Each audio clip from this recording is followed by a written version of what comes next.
A reading from the Acts of the Apostles, chapter 19, verse 21 through 40. When this was concluded, Paul made up his mind to travel through Macedonia and Achaia, and then to go on to Jerusalem, saying, "After I have been there, I must visit Rome also." Then he sent to Macedonia 2 of his assistants, Timothy and Erastus, while he himself stayed for a while in the province of Asia. About that time, a serious disturbance broke out concerning the way. There was a silversmith named Demetrius who made miniature silver shrines of Artemis and provided no little work for the craftsmen. He called a meeting of these and other workers in related crafts and said, "Men, you know well that our prosperity derives from this work. As you can now see and hear, not only in Ephesus, but throughout most of the province of Asia, this Paul has persuaded and misled a great number of people by saying that gods made by hands are not gods at all. The danger grows, not only that our business will be discredited, but also that the temple of the great goddess Artemis will be of no account, and that she, whom the whole province of Asia and the whole world worship, will be stripped of her magnificence."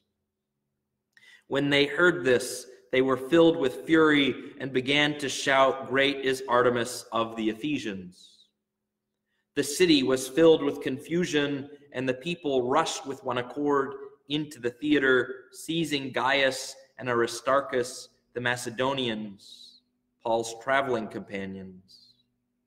Paul wanted to go before the crowd, but the disciples would not let him, and even some of the Asiarchs, who were friends of his, sent word to him, advising him not to venture into the theater.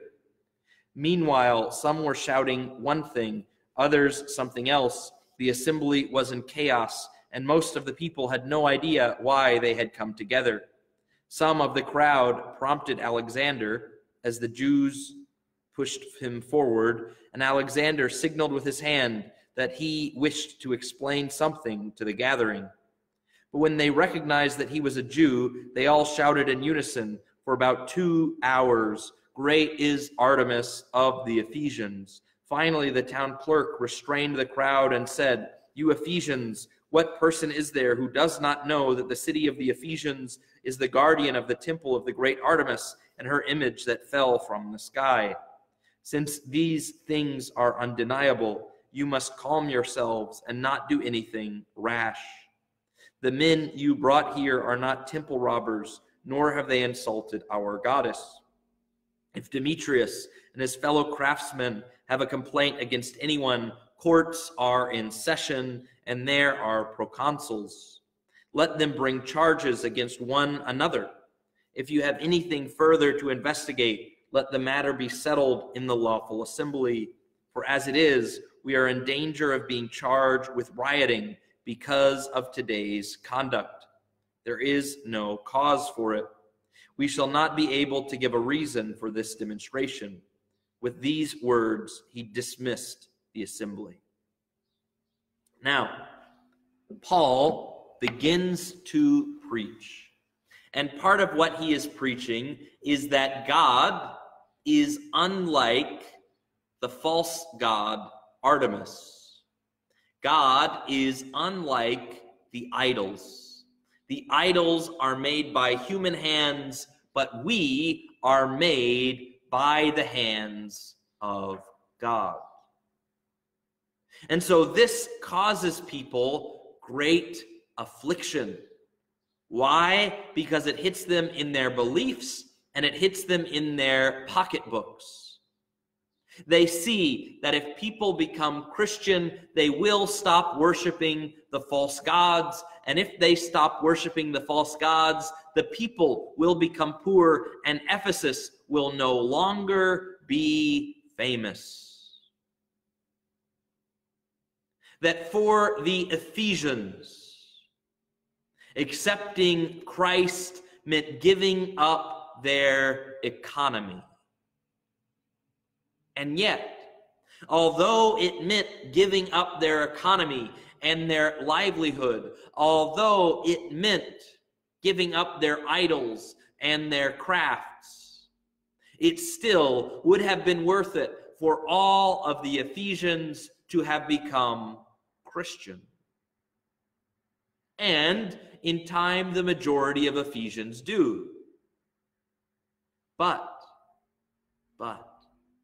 if we look today, if we say, I will believe in God as long as he doesn't affect my life, as long as he doesn't affect my pocketbook, if I can't continue making money through crooked ways, I do not want to follow God. If I cannot keep living the way that I have been living, I do not want to follow God.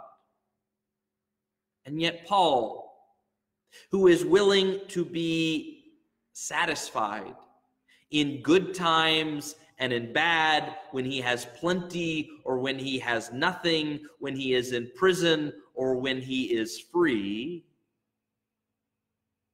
he tells us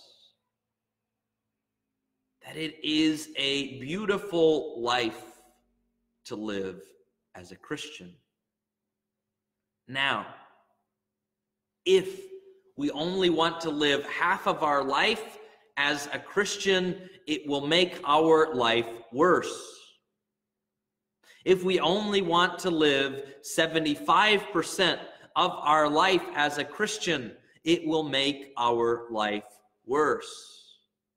Only when we are willing to live our life entirely as a Christian do we begin to understand that this peace, joy, patience, understanding, wisdom, kindness, fear of the Lord, that this brings us to fulfillment. That this life that the saints live, even when they are going to their martyrdom, even when they are being tortured, is better than anything that the world has to offer.